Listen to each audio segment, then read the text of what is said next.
A lot of you talking about this online tonight. Now that the Commander sale is happening, the next big question is, where is the team going to build its next stadium? So this is the on again, off again discussion. That's, well, on again. And right now, lawmakers in D.C., Maryland, and Virginia are all weighing in on the possibility of bringing the team to their site. All right, so let's get to our John Henry, who is live right now at RFK Stadium. And John, we're hearing from leaders in all three locations. And what are they saying now that Dan Snyder will soon be out of the picture?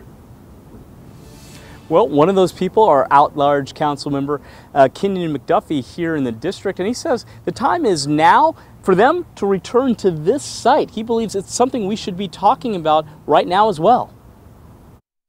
This morning on the Washington Post opinion page, you could find a column byline belonging to a familiar name, D.C. Councilmember Kenyon McDuffie. Gotta start the conversation. The at-large district lawmaker who chairs the council's Committee on Business and Economic Development said now is the time to bring the Commanders back to D.C. We're talking about jobs, economic opportunity, world-class football, but also more than simply 8 home games a year. We're talking about entertainment, sports. We have some really great lessons that we've learned from National Stadium and Audi Field. And if you look in and around those areas, it has developed tremendous tax revenue for the District of Columbia. But should public funds be used to build a stadium in the nation's capital? Well, McDuffie says D.C. should consider how to get control of the land that RFK sits on first. I think the question about funding the stadium is something that you have once you've acquired the land from Congress. Still, questions over public funding were thrust into the spotlight Tuesday when ESPN.com reported the Commanders' new prospective owner, Josh Harris, predicted Virginia could offer more than $1.5 billion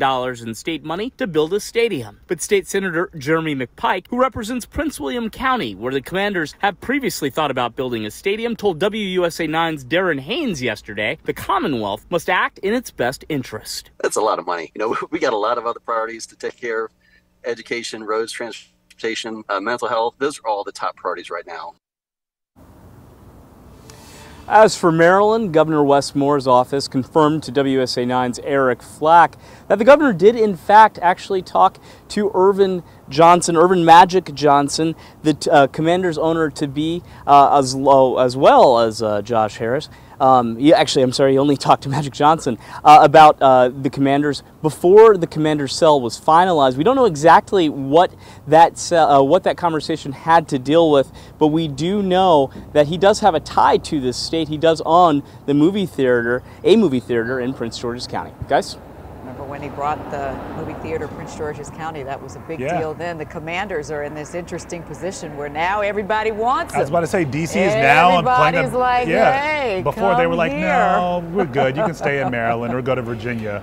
Must come on home. Nice to be wanted again, right? Okay, so by now you know WUSA 9 is all in on this Commander search for a new home, and we want to hear from you, right? So we want to know, where do you think this new Commander Stadium should go? D.C., Maryland, or Virginia? Okay, so text us your thoughts right now at that number on your screen. You should know this by heart now, 202-895-5599, and we will share your answers ahead on the news at 6 o'clock.